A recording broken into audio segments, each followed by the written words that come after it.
refined sugar. And I want to talk about the Industrial Revolution. A lot of us, even at my age, oh my gosh, history, I really wish I paid more attention to, especially world history. I wish I paid more attention to how my own government here in the United States works and functions, and the chains of this and that, and how we get things done and how we can make change. But I tell you what, the Industrial Revolution really was a whopper for us. These people are now, it's very common to be living, if not in a town or city, but very, very close to one. And we went from maybe buying from little local farms. Like I said, the division of labor started to occur just before that, to where maybe it was like, I'm a farmer. Really? Well, I'm a blacksmith. I only do this, and I buy my things from my local farmer. Well, more and more people started getting out of the agricultural business, and they started buying more food. So food companies started popping up. Businesses started processing food. And how are they going to just process food for people to buy every single day or every few days, like fresh, whole, natural foods are purchased? How are they going to increase the shelf life? These were questions that they asked, and they came up with solutions. And really, I wish I could remember who said it. I apologize for not knowing who said it, but a quote that I recently read is, "If it doesn't rot, it isn't food." And I totally agree with that. We also had a huge population explosion. And I don't know if that population explosion was just due to the availability of food. That's really not my wheelhouse. But I do know that population was like doubling and tripling at such a fast pace, which obviously is going to push more into that processed food industry. And as industry was making our lives easier, man and beast and the jobs that we used to do were being replaced by machines, meaning we were moving our bodies differently, living differently. Instead of, say, women hand washing clothes, maybe they were hand cranking a washing machine. Instead of your cow and you plowing or tilling your field, maybe you had a tractor now. So food was being able to be shipped from a lot further away, meaning that people were not eating seasonal food anymore because of the processing and the preservation and the increased shelf life, but they were also buying foods that were no longer local to them. And that brings me back as just a little reminder that our genetics do play a role in our own body's adaptability of foods. I'll give you a modern day example of that. I have a lot of Native American Indian and Chinese in me, and my husband has a lot of Scottish and European descendants. And we have, when you look at our backgrounds, are very different. If you look at our primitive times for our ancestors, very different eating. I have a bowl of, say, pasta, even if it is a gluten-free, organic noodle, like a brown rice noodle or something like that. I have a bowl of that kind of starch, and my stomach just bloats out. Even if I can eventually digest it, my body's saying, yeah, this is a hard one for you. My husband can throw that down like nobody's business. So genetics do play a role when it comes down to adaptability. Just like some cultures have always consumed quite a bit of dairy, whether it's yak or camel or whatever it is, and some cultures have not. And the cultures that we have studied that have no issues with processing that dairy have higher levels of an enzyme called lactase in their bodies, which allows them to break down those milk proteins. Now, if you're not from a culture that has been living and surviving and thriving on, say, dairy products, then you probably have or could have, based on your genetics, lower levels of the protein lactase, and all of a sudden you're discovering that you are, in fact, lactose intolerant, is what we call it in today's time. So during this industrial revolution, not only are we shipping our foods from far away, we are buying more foods instead of growing foods. We're buying processed foods with an extended shelf life.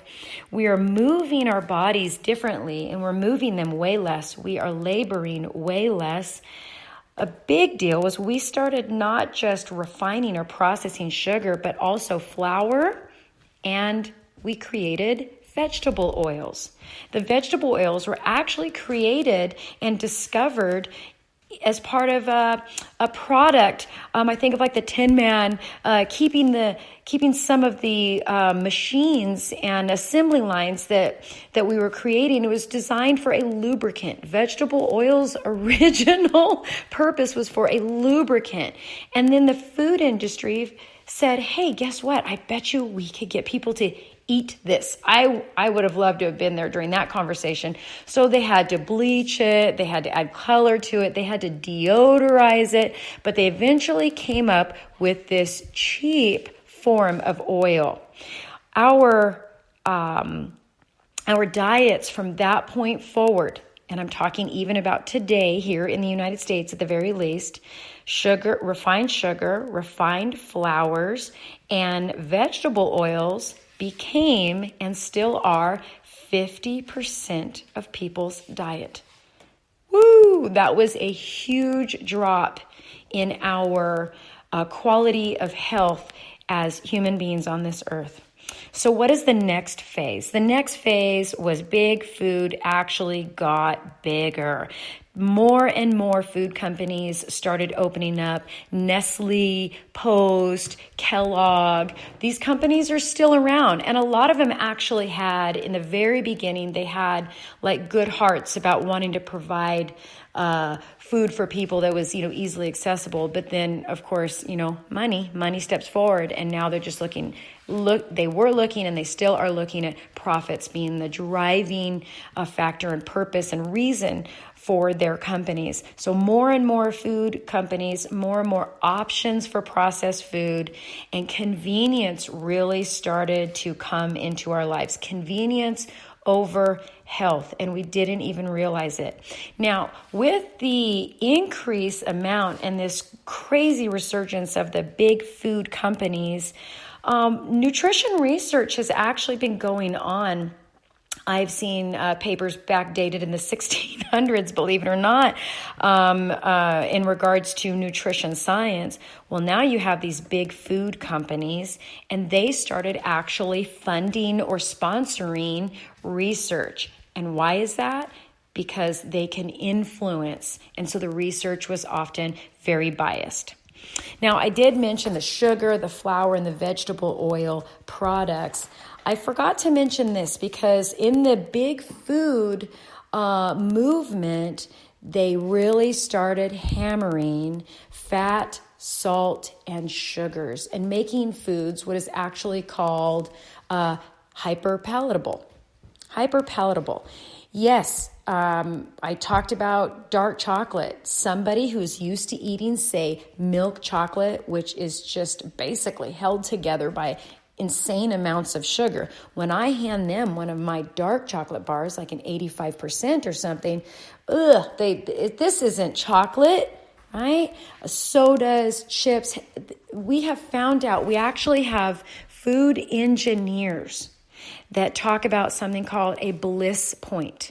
Coca-Cola has openly talked about bliss point, meaning there is a sugar level that our brains like.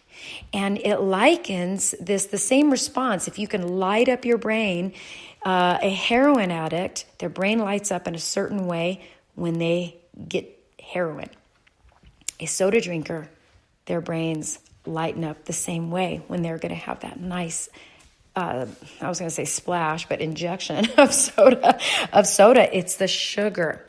So hyperpalatability became a part of a marketing strategy.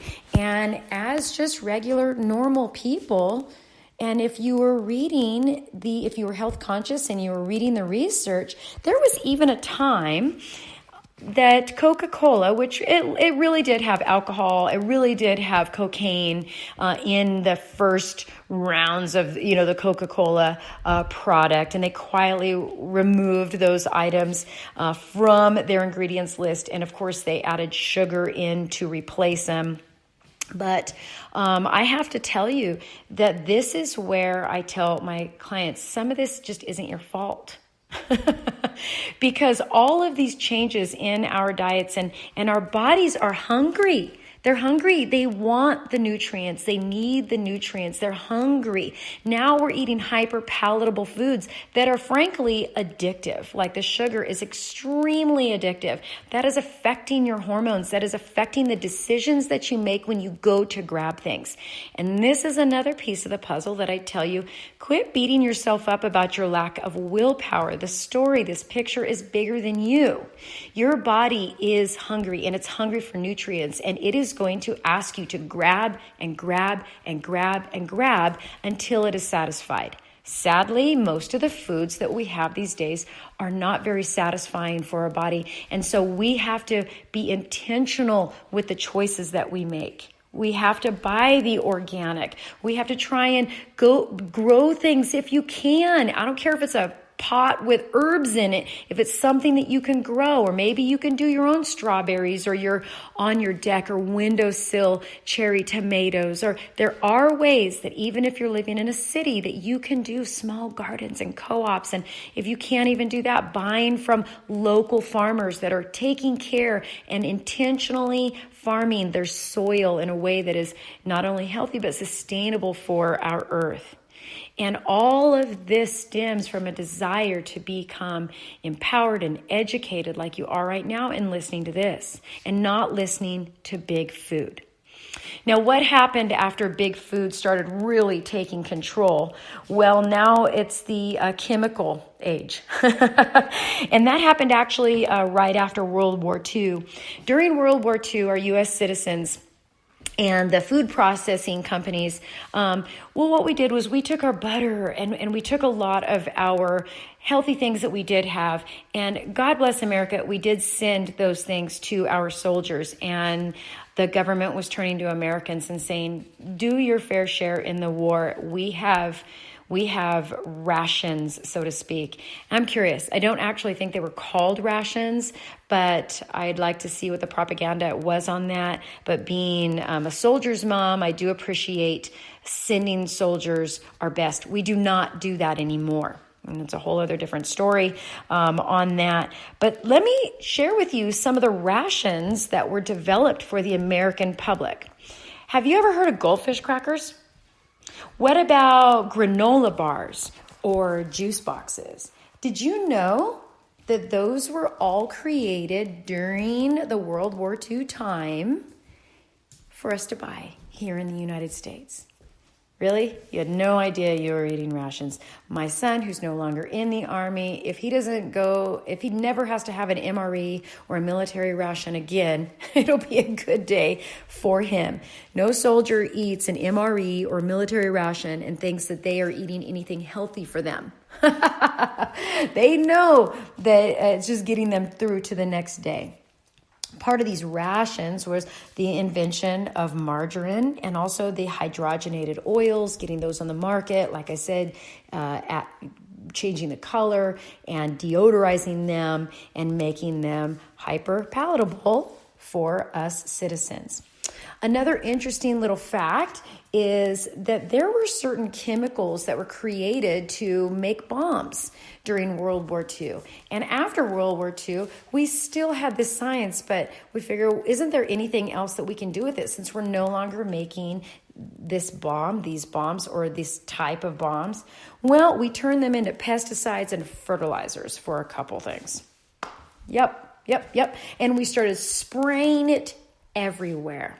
This is a sad piece of information. For most, if not all, Americans, at the very least, if you were to take a tissue sample, scientists would be able to actually see glyphosate in our tissue. It's actually become part of us, which is super, super sad. And we can look back to this time frame, this chemical time frame. So what age are we kind of living in right now? The digital age, or the information age. And one good thing I want to say about the information age is things like this podcast right now, and blogs and webinars and books